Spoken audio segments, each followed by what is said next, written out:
যেই ভদ্রলোককে দেখাচ্ছেন বহুদিন দলের থেকে ওনার দূরত্ব অনেক কিলোমিটারের, উনি ইনফ্যাক্ট দলের বিরুদ্ধে গিয়ে উনি লোকসভা ইলেকশনে প্রার্থী হয়েছিলেন, নির্দল প্রার্থী, বিপুল ভোট পেয়েছিলেন, 7,000 ভোট পেয়েছিলেন। এবার তৃণমূলের থেকে কোনো প্রলোভন পেয়ে উনি তৃণমূলে গেছেন, খুব ভালো কথা। আমি বাবার বলছি, এই ভদ্রলোক যাওয়াতে আমাদের দলের কোনো ক্ষতি হবে না, আমাদের দলের জনসমর্থন বরং এতে বাড়বে। কারণ এই ভদ্রলোক আমাদের দলের তোমাদের দলের অস্বস্তি বাড়াচ্ছিল, তাকে এতদিন দলে রেখেছিলে কেন? তুমি এক্সপেল করার কথা ভাবা, উনি বারবার সাসপেন্ড পর্যন্ত করোনি। এই ভদ্রলোক বারবার বাংলা ভাগের কথা বলেছেন এবং বারবার বিজেপি তাকে ক্যাস্টিগেট করেছে, সেই দাবি সমর্থন করেনি। আমার বক্তব্য হচ্ছে আজকে যে তিনি তৃণমূলে যোগ দিলেন, দাবি সমর্থন করেনি, কিন্তু দাবিটা যিনি তুলেছেন তার বিরুদ্ধে কি ব্যবস্থা নিয়েছে? কোনো ব্যবস্থা নেই। দাবি সমর্থন করছে, আমাদের দল থেকে তো প্রাপ্ত ছিল, আমাদের দল থেকে সাইড লাইন হয়ে গেছিল। কি করছে, কি ভাবছে, তার উত্তর দেওয়ার জন্য বৈষ্ণব চট্টোপাধ্যায় আছেন।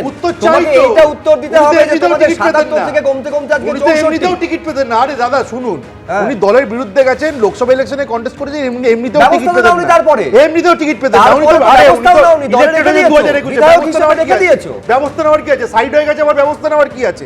তৃণমূল নিল, কি প্রলোভন দেখিয়ে নিল? তার মানে অপেক্ষা করছিল সাইড হয়ে যাওয়ার, বিধানসভার একেবারে অধিবেশন শেষ হওয়া পর্যন্ত অপেক্ষা করছিল। আমি আবার বলছি, তারপরেও কিন্তু তৃণমূল কংগ্রেসে যোগদানের আগে পর্যন্ত কোনো ব্যবস্থা দল হিসাবে এই বিষ্ণুপ্রসাদ শর্মার বিরুদ্ধে বিজেপি নেয়নি।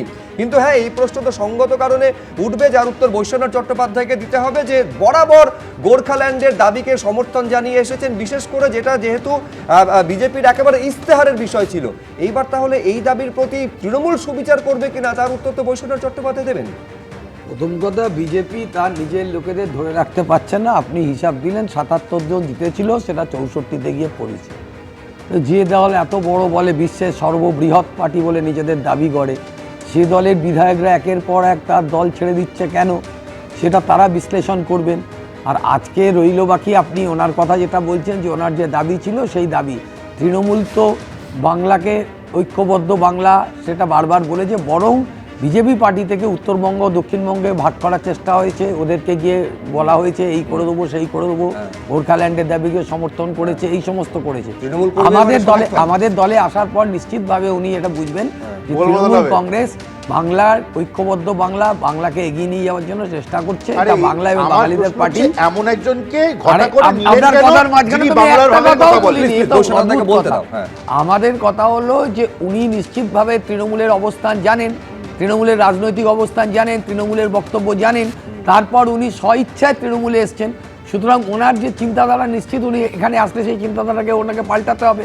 আর দ্বিতীয় কথা আমি আপনাকে বলছি, বিজেপি পার্টি ক্ষয়িষ্ণু হয়ে গেছে, একটার পর একটা ওনাদের ছেড়ে চলে যাচ্ছে, ওনারা ওনাদের এমএলএদেরকে ধরে রাখতে পারছেন না। তৃণমূল বিজেপির মধ্যে কোনো পার্থক্য আপনারা দেখতে পাবেন না। আমার চিন্তায় একটাই সলিউশন বেরিয়ে আসছে, এটা হচ্ছে দিদি মাননীয় মুখ্যমন্ত্রী মমতা ব্যানার্জি। দীর্ঘদিন ধরেই বিজেপিতে তিনি বিক্ষুব্ধ। গত লোকসভা নির্বাচনে নির্দল হিসেবে দাঁড়িয়েছিলেন। এবার বিধানসভা ভোটের ঠিক আগে তৃণমূলে নাম লেখালেন কার্শিয়াংয়ের বিধায়ক বিষ্ণুপ্রসাদ শর্মা। তিনি নির্বাচিত হয়েছিলেন ভারতীয় জনতা পার্টির দল থেকে 2021-এ।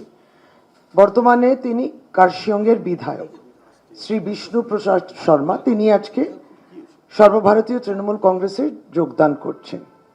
আমরা খুবই আনন্দিত এবং তার অস্বস্তিটা আমরা বুঝতে পারতাম বিধানসভায় যখন আমরা দেখেছি তাকে। যেভাবে লোকসভা নির্বাচনে বিষ্ণুবাবু তিনি কি বলবো প্রায় মাটিতে মিলিয়ে গিয়েছিলেন, ঠিক একইভাবে 2026-এর লোকসভা নির্বাচনে বিষ্ণুবাবুর তৃণমূল কংগ্রেসে অন্তর্ভুক্তি, তৃণমূল এবং বিষ্ণুবাবু একই সাথে দুজন ডুববে।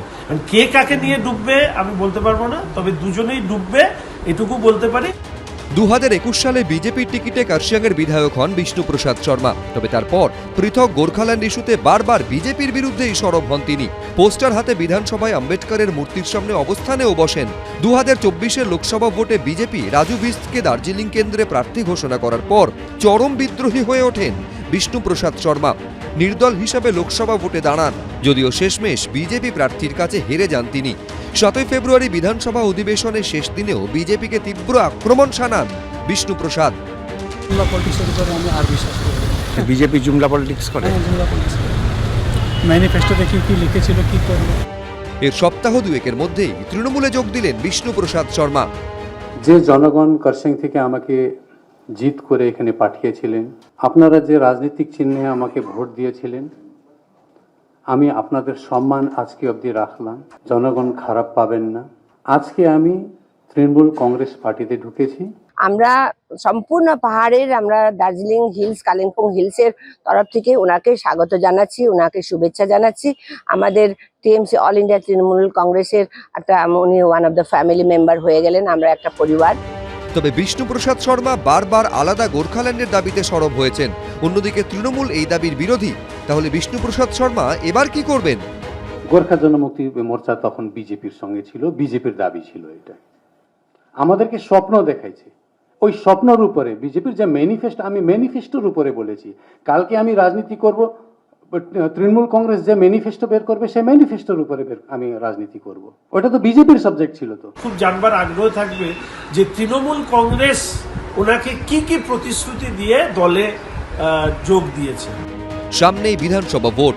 কার্শিয়াং কেন্দ্রে কি বিষ্ণুপ্রসাদ শর্মাকে প্রার্থী করবে তৃণমূল? সেটাই এখন দেখার। কৃষ্ণেন্দু অধিকারী, সনদ ঝা, এবিপি আনন্দ। এবিপি আনন্দ, এগিয়ে থাকে, এগিয়ে রাখে।